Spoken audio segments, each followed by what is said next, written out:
കേരളത്തിൽ ബിജെപിയെ നേരിടുന്നതിൽ രാഷ്ട്രീയമായും പ്രത്യയശാസ്ത്രപരമായും പാർട്ടിക്ക് വീഴ്ച നേരിട്ടുവെന്ന് സിപിഎം പാർട്ടി കോൺഗ്രസിന്റെ കരട് പ്രമേയം. ലോക്സഭാ തെരഞ്ഞെടുപ്പ് ഫലം ഇതാണ് ചൂണ്ടിക്കാട്ടുന്നത്.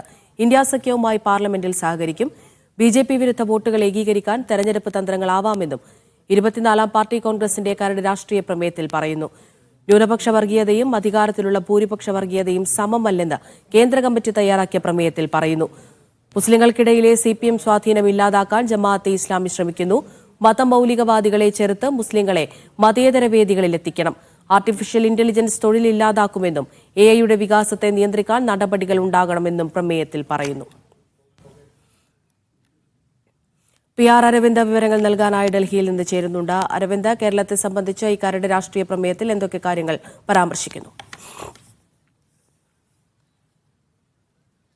അമൃത, അല്പസമയം മുമ്പാണ് 24ാമത് CPM-ന്റെ പാർട്ടി കോൺഗ്രസിന്റെ കരട് പ്രമേയം പുറത്തിറക്കിയത്. പ്രധാനമായും അതിൽ ചൂണ്ടിക്കാണിക്കുന്നത് ലോക്സഭാ തെരഞ്ഞെടുപ്പിലടക്കം വലിയ രീതിയിലുള്ള പാളിച്ച സംസ്ഥാനത്ത് നടന്നിട്ടുണ്ട്. BJP-യെ പ്രതിരോധിക്കുന്നതിൽ പാർട്ടിക്ക് വലിയ രീതിയിലുള്ള പാളിച്ച സംഭവിച്ചുവെന്ന് കരട് പ്രമേയത്തിൽ ചൂണ്ടിക്കാണിക്കുന്നു. ഇതിൽ പ്രധാനമായും ഇത് കൂടാതെ ചൂണ്ടിക്കാണിക്കുന്നത് രാഷ്ട്രീയപരമായും പ്രത്യയശാസ്ത്രപരമായും പാർട്ടിയുടെ ബലഹീനതയാണ് ഇത് ചൂണ്ടിക്കാണിക്കുന്നത്. ലോക്സഭാ തെരഞ്ഞെടുപ്പ് ഫലങ്ങൾ അത് തന്നെ ചൂണ്ടിക്കാണിക്കുന്നു. നമുക്കറിയാം, ലോക്സഭയിൽ BJP-ക്ക് അവിടെ നിന്ന് കേരളത്തിൽ നിന്നൊരു വിജയം സ്വന്തമാക്കാൻ സാധിച്ചിരുന്നു. ഇത് പ്രതിരോധിക്കാൻ പാർട്ടിക്ക് വീഴ്ച പറ്റി എന്ന് തന്നെയാണ് ഇപ്പോൾ ഈ പാർട്ടി കരട് പ്രമേയത്തിൽ ചൂണ്ടിക്കാണിക്കുന്നത്. ഇതുകൂടാതെ തന്നെ ഇന്ത്യ സഖ്യവുമായി പാർലമെന്റിൽ ഒരുമിച്ച് പ്രവർത്തിക്കുമെന്നും കരട് പ്രമേയത്തിൽ ചൂണ്ടിക്കാണിക്കുന്നു. അതേസമയം കോൺഗ്രസുമായി ഒരു രാഷ്ട്രീയ സഖ്യത്തിൽ തയ്യാറല്ല എന്ന് തന്നെയാണ് കരട് പ്രമേയത്തിൽ വ്യക്തമാക്കിയിരിക്കുന്നത്. ഇതുകൂടാതെ തന്നെ ലോക്സഭാ തെരഞ്ഞെടുപ്പ് ഫലം ഇത്തരത്തിൽ പാർട്ടിയുടെ സ്വതന്ത്ര ശക്തിയും അതുപോലെ തന്നെ സ്വതന്ത്ര ശക്തി വളരേണ്ട ആവശ്യകതയാണ് ചൂണ്ടിക്കാണിക്കുന്നത്.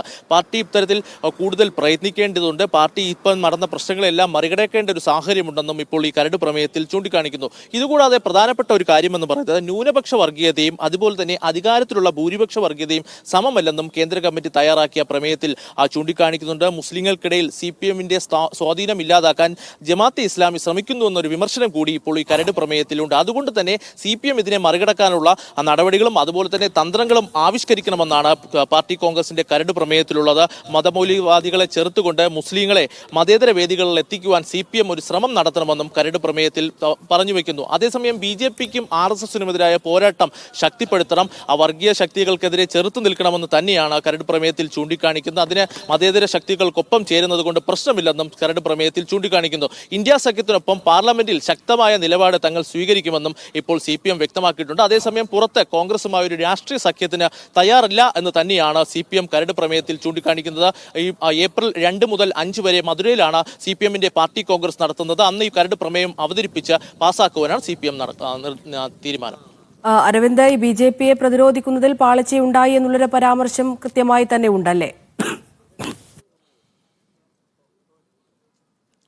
അപ്പോൾ CPM ഇത്തരത്തിൽ ലോക്സഭാ തെരഞ്ഞെടുപ്പിൽ BJP-യെ പ്രതിരോധിക്കുന്നതിൽ പാർട്ടിക്ക് പാളിച്ച പറ്റിയെന്ന് കൃത്യമായി തന്നെ ഈ കരട് പ്രമേയത്തിൽ ചൂണ്ടിക്കാണിക്കുന്നു. ലോക്സഭാ ഫലങ്ങൾ കാണിക്കുന്നത് പാർട്ടിക്ക് പ്രത്യയശാസ്ത്രപരമായും അതുപോലെ തന്നെ ഇത്തരത്തിൽ വീഴ്ച സംഭവിച്ചു. അതുകൊണ്ട് തന്നെ ഇതിനെ മറികടക്കാനുള്ള തന്ത്രങ്ങൾ ഉടൻ തന്നെ ആവിഷ്കരിക്കേണ്ട ഒരു സാഹചര്യമുണ്ട്. എന്തായാലും വീഴ്ച സംഭവിച്ചു എന്ന് CPM കേന്ദ്ര നേതൃത്വം തന്നെ ഈ കരട് പ്രമേയത്തിൽ വ്യക്തമാക്കുന്നു. നേരത്തെയും ഇത്തരത്തിലുള്ള ചർച്ചകൾ നടന്നിരുന്നു. എന്തായാലും BJP-യെ പ്രതിരോധിക്കുന്നതിലുള്ള വീഴ്ച ഉടൻ തന്നെ മറികടക്കണം. ഇതിനു വേണ്ടിയുള്ള തന്ത്രങ്ങൾ ആവിഷ്കരിക്കണമെന്ന് തന്നെയാണ് പ്രമേയത്തിൽ ചൂണ്ടിക്കാണിക്കുന്നത്. തങ്ങളുടെ പ്രവർത്തനങ്ങൾ കൂടുതൽ വർദ്ധിപ്പിക്കണം. അടിസ്ഥാന വർഗ്ഗങ്ങൾക്കിടയിൽ കൂടുതൽ പ്രവർത്തനങ്ങൾ ഏകോപിപ്പിക്കണം. ഇതുകൂടാതെ തന്നെ പാർട്ടിയുടെ അടിത്തറ കൂടുതൽ ശക്തമാക്കണമെന്നൊരു നിർദ്ദേശം കൂടി കരട് പ്രമേയത്തിൽ ചൂണ്ടിക്കാണിക്കുന്നു. എന്തായാലും നമുക്കറിയാം, ലോക്സഭാ തെരഞ്ഞെടുപ്പിൽ BJP-ക്ക് കേരളത്തിൽ തൃശ്ശൂരിൽ നിന്ന് വിജയം സ്വന്തമാക്കാൻ സാധിച്ചിരുന്നു. അത് അന്ന് പാർട്ടിക്കെതിരെ വലിയ രീതിയിലുള്ള വിമർശനങ്ങൾ ഉയർന്നു വന്നൊരു സാഹചര്യമുണ്ട്. പാർട്ടി നമുക്കറിയാം CPI-ആണ് മത്സരിച്ചെങ്കിലും അവിടെ പാർട്ടിയുടെ പ്രചാരണവുമായി ബന്ധപ്പെട്ട് ചില വിമർശനങ്ങൾ അടക്കം ഉയർന്നു വന്നൊരു സാഹചര്യമുണ്ട്. എന്തായാലും വീഴ്ച സംഭവിച്ചു എന്ന് തന്നെയാണ് ഇപ്പോൾ കേന്ദ്ര നേതൃത്വം ഈ കരട് പ്രമേയത്തിൽ ചൂണ്ടിക്കാണിക്കുന്നത്. വീഴ്ച സംഭവിച്ചത് ഉടൻ തന്നെ